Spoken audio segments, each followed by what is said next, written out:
Hello दोस्तों, आप सभी का स्वागत है इसके टेक्निकल क्लासेस में। तो चलो दोस्तों, आज बात करने वाले हैं साइंस और साइंस का जो कि पार्ट होगा फिजिक्स का, और फिजिक्स का जो है सेकंड पार्ट होगा स्पीड एंड वेलोसिटी का। इससे पिछला वाला वीडियो अगर आप लोग नहीं देखे हैं तो प्लीज़ जाकर के हमारे चैनल पे सारा वीडियो आप लोग को मिल जाएगा, प्लेलिस्ट बना हुआ है सबका अलग अलग। तो आप लोग प्लीज वीडियो को इन तक जरूर देखिए, क्योंकि आप लोगों के लिए बहुत महत्वपूर्ण है। क्योंकि इसी से यानी कि जितना साइंस का हम वीडियो कराएंगे आप लोग इससे एक्स्ट्रा कुछ क्वेश्चन होने वाला नहीं है 12 के एग्जाम में। तो आप लोग समझ सकते हैं कितना महत्वपूर्ण होने वाला है आप लोगों के लिए। आज का सबसे पहला प्रश्न स्टार्ट करते हैं। आज का सबसे पहला प्रश्न दिया हुआ है, डैश का उपयोग एक वस्तु की समग्र गति का वर्णन करने और किसी दिए गए समय पर इसकी प्रारंभिक स्थिति के संदर्भ में अंतिम स्थिति का पता लगाने के लिए किया जाता है।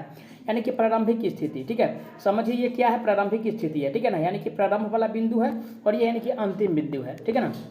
ये क्या है, अंतिम बिंदु है।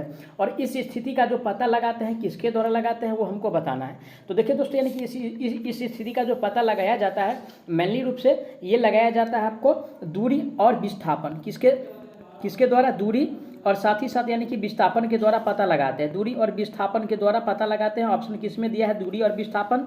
ए में करा दूरी और चाल, तो दूरी और चाल के द्वारा नहीं लगाया जाता है, वेग और चाल के द्वारा लगाया जाता है।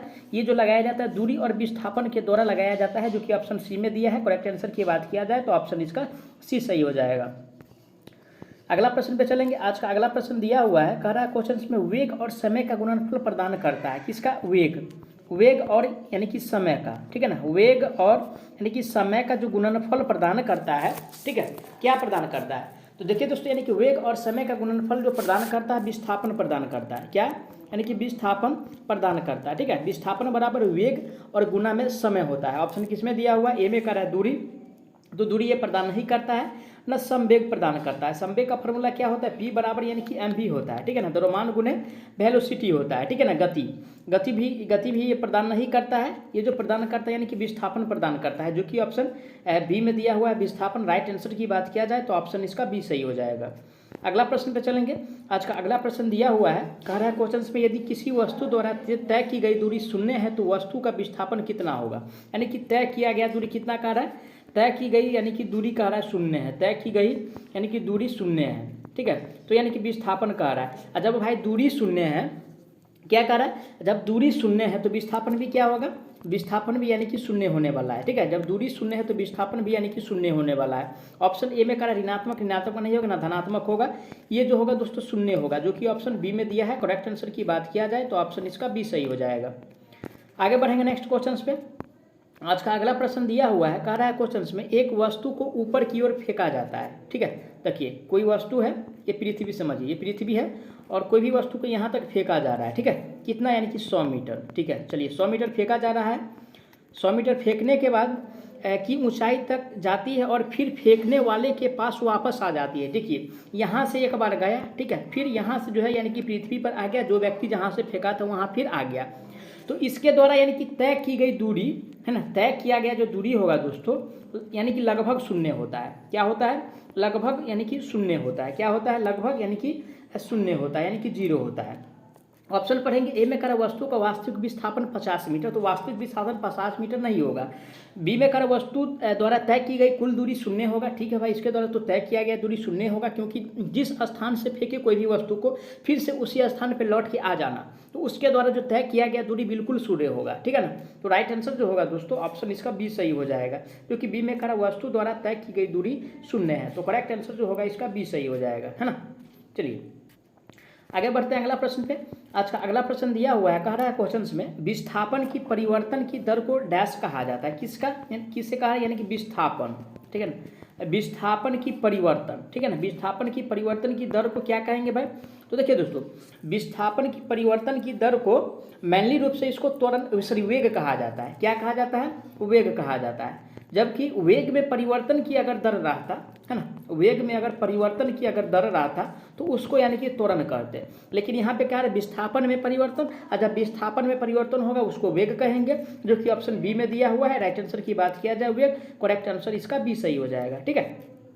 चलिए आगे बढ़ते हैं नेक्स्ट क्वेश्चन पे। आज का अगला प्रश्न दिया हुआ है, यदि कोई वस्तु समान समय अंतराल में और समान दूरी तय करती है तो इसे डैश में कहा जाता है। तो देखिए दोस्तों, यानी कि इसको क्या कहेंगे, क्या कह रहा है, समान समय में वस्तु समान समय अंतराल में असमान दूरी तय करता है, ठीक है ना। तो देखिए दोस्तों, यानी कि समान समय अंतराल में अगर असमान दूरी तय करता है, ठीक है ना, समान समय अंतराल में असमान दूरी अगर तय करता है तो ये जो होगा असमान गति होगा। किस प्रकार का गति होगा? असमान गति होगा। ऑप्शन किस में दिया है? ए में कह रहा है असमान गति। तो राइट आंसर जो होगा दोस्तों ऑप्शन इसका यही सही हो जाए, क्योंकि इसमें पहले ही स्पष्ट कर दिया है कि समान समय अंतराल में असमान दूरी तय करती है तो इसे असमान गति कहेंगे भाई, सीधा सी बात है, इसमें कुछ लॉजिक लगाना ही नहीं है। चलिए आगे बढ़ते हैं नेक्स्ट क्वेश्चन पे। आज का अगला प्रश्न दिया, निरंतर शक्ति प्रदान करने वाली किसी मशीन के द्वारा कोई पिंड एक सरल रेखा में चलता है, t सेकेंड में पिंड द्वारा तय की गई दूरी निम्न के समानुपाती होगा। और दोस्तों यानी कि ये जो समानुपाती होता है t के पावर यानी कि 3/2 के, कितना 3/2, अगर इसको डिवाइड करते हैं तो कितना, यानी कि t के पावर 1.5 यानी कि समथिंग आने वाला है। तो राइट आंसर जो होगा दोस्तों इसका ऑप्शन डी सही हो जाएगा, जो कि डी में दिया है t के पावर 3/2। देखिए कुछ प्रश्न को आप लोग को याद करना होगा, उसके लिए कोई लॉजिक नहीं है, कोई ट्रिक नहीं है, कोई समझाने का तरीका है नहीं। कुछ प्रश्न को आपको डायरेक्ट याद रखना होगा और डायरेक्ट एग्जाम में ये इस प्रकार का प्रश्न पूछा जाता है। राइट आंसर जो होगा इसका ऑप्शन डी सही हो जाएगा। आगे बढ़ते हैं नेक्स्ट क्वेश्चन पे। आज का अगला प्रश्न दिया है, जब एक पर्यवेक्षक के सापेक्ष समय के साथ वस्तु की स्थिति लगातार बदलती जा रही है तो ए में कहा जाता है कि वह शून्य वेग पर है, बी में कहा जाता है कि वह गतिशील है, सी में कहा जाता है कि उसने कुछ दूरी तय की है, डी में दिया हुआ है कहा जाता है कि वह आराम की स्थिति में है। तो देखिए दोस्तों, यानी कि इस स्थिति में जो होता है वस्तु ये यानी कि गतिशील होता है। क्या होता है? गतिशील होता है ना। किस प्रकार का होता है भाई? गतिशील होता है। ऑप्शन किस में दिया है? गतिशील। ऑप्शन बी में कह रहा है कि कहा जाता है कि वह गतिशील है, जो कि करेक्ट आंसर ऑप्शन इसका बी दिया हुआ है, करेक्ट आंसर इसका बी सही हो जाएगा। अगला प्रश्न पे चलेंगे। आज का अगला प्रश्न दिया हुआ है, किसी वस्तु का त्वरण इसके डैश में परिवर्तन इकाई समय में हुआ परिवर्तन है। तो देखिए दोस्तों, किसी वस्तु का जो त्वरण है ना, त्वरण जो होता है वेग में परिवर्तन की दर को क्या कहते हैं? स्पष्ट है कि त्वरण कहते हैं। तो वेग जो दिया हुआ है ऑप्शन ए में दिया है और कह रहा है यहाँ पे त्वरण, तो वेग में परिवर्तन की दर को क्या कहेंगे भाई? त्वरण कहेंगे। ऑप्शन किस में दिया हुआ है? त्वरण। ऑप्शन ए में दिया हुआ है वेग। राइट आंसर की बात किया जाए तो ऑप्शन इसका ए सही हो जाएगा। बल का फॉर्मूला F बराबर ma होता है, जबकि संवेग का फॉर्मूला P बराबर यानी कि mv होता है। ये सब ध्यान रखिए, क्वेश्चन डायरेक्ट इससे पूछा जाता है, ठीक है। चलिए आज का अगला प्रश्न पे चलेंगे। आज का अगला प्रश्न दिया, निम्नलिखित में से कौन सी एक वेक्टर मात्रा है? क्या? यानी कि वेक्टर मात्रा, ठीक है ना। वेक्टर मात्रा हमसे पूछ रहा है, ठीक है ना। ए में करा यानी कि समय, बी में करा तापमान और सी में दिया है दूरी और डी में दिया है वेग। तो देखिए दोस्तों, वेग संवेग त्वरण विस्थापन ये सब क्या है? तो ये सब जो है यानी कि सदिश राशि है। लेकिन इसमें क्या पूछ रहा है भाई? वेक्टर मात्रक हमसे पूछ रहा है। और वेक्टर मात्रक जो होगा यानी कि वेग दिया हुआ है ना, वेग जो दिया हुआ है किस प्रकार का मात्रक है? तो वेक्टर मात्रक है, ठीक है ना। राइट आंसर की बात किया जाए तो ऑप्शन इसका डी सही हो जाए, क्योंकि डी में दिया हुआ है वेग। चलिए आगे बढ़ेंगे नेक्स्ट क्वेश्चन पे। आज का अगला प्रश्न दिया हुआ है, कह रहा है क्वेश्चन में फ्रेम के संदर्भ में जो समय का फंक्शन है एक वस्तु की स्थिति में परिवर्तन की दर क्या है, उसे क्या कहा जाता है? यानी कि फ्रेम के संदर्भ में देखिए क्वेश्चन से घुमा रहा है।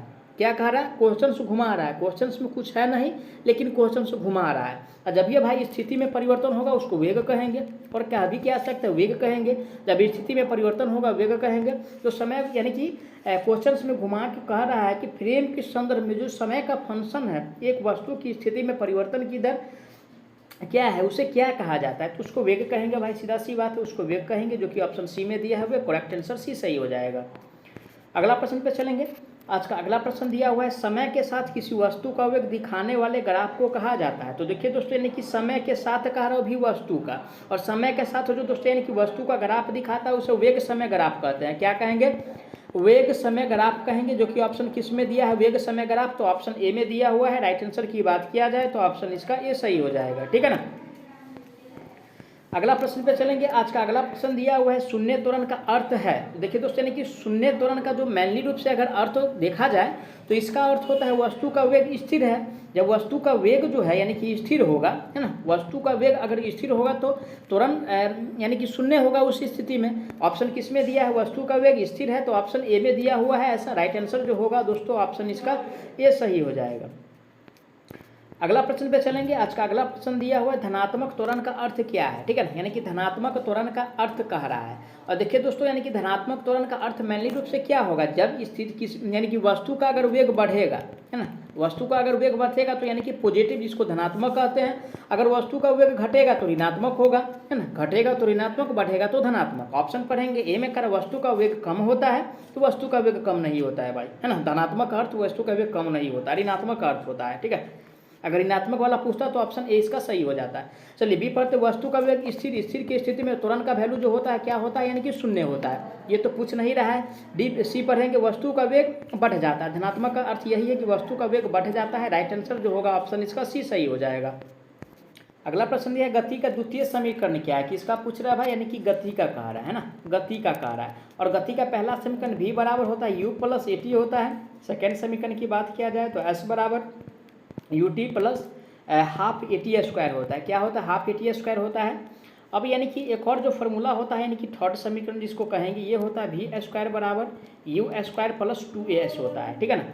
तो यानी कि द्वितीय समीकरण पूछा है क्या, कहाँ कौन सा ऑप्शन में दिया हुआ है ऐसा, ut plus half at square. A में कह रहा है ut plus half at square नहीं है तो ये ऑप्शन गलत हो गया।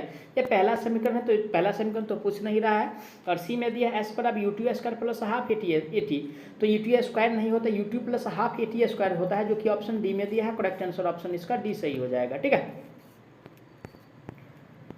तो मैं आशा करता हूँ आप लोग सारा प्रश्न को अच्छा से समझे होंगे। अगर कोई प्रश्न में किसी प्रकार का डाउट है तो प्लीज़ आप लोग उसके लिए कमेंट कीजिएगा, आपको जवाब बहुत जल्द मिलेगा।